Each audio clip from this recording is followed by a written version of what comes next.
Sanibonani wengane zakwethu, ake nginibingelele phinde futhi nginamukele le channel ehamba phambili inkezo. Mina-ke engumfeza ngithuthi ungakhumalo bathi ilasibona amagumede mhlawumbe emakuthi usemusha mhlawumbe kuleli khasi sizophinde ngicela uqinisekisa ukuthi uyasubscribe, ungakhohlwa ukukhomenta nokulike kanjalo futhi nokushare okukhona okukhulu kunakho konke. Wengane zakwethu-ke ngingapholisa amaseke ngihlala udaba engize ngalo udaba-ke engiliphathele namhlanje udaba oluthinta laphana. Sazi ukuthi-ke inkulu indaba laphana ethinta uKhuzani umfokampongose kanjalo necece lakhe albhamu entsha elendele ukuthi iphume namhlanje okanye esiphumele laphana. Isihloko sithi-ke laphana liboli icala laphana kule ngane zakwethu elithema ngabe sekuvela lapha nohlelo lwengoma esikhona. Ngicabanga abantu abaningi bebabhekile ukuthi njengenjwayelo mhlawumbe izoba khona insizwa ejwayele ukusebenzisana nayo uLuve umfokadubazane laphana. Uzokhumbula ukuthi-ke kunesingile-ke yaphuma ethi umjolo insizwa uhamba nayo uLuve umfokadubazane. Kodwa-ke abantu abaningi babhekile ukuthi-ke nakule album uzoba khona uLuve umfokadubazane. Sokwazi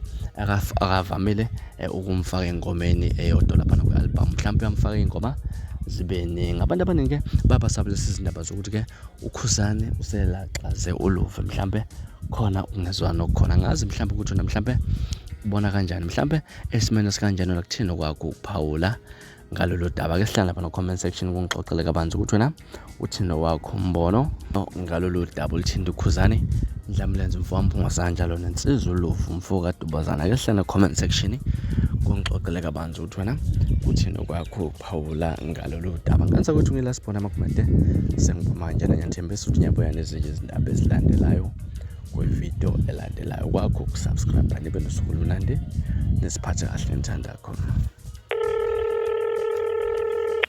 Dr. Nyathi kwamhlabela lengane usiza kulokho okulandelayo: ukuhlola, ukukhipha isilwane, ukuqinisa ikhaya, ukulapha umeqo, ikhanda elingapheli, umhlume ongapheli, umkhumiso wezimfuyo, ukubuyisa idlozi elithwetshuliwe, uhlanga lamathwasa, ukuvusa imizwa, ukuphuphisa imithi yabathakathi, ukubamba umthakathi. Uyatholakala kule nombolo 064 793 8826. Woza kuDr. Nyathi uzothola ukusizakala.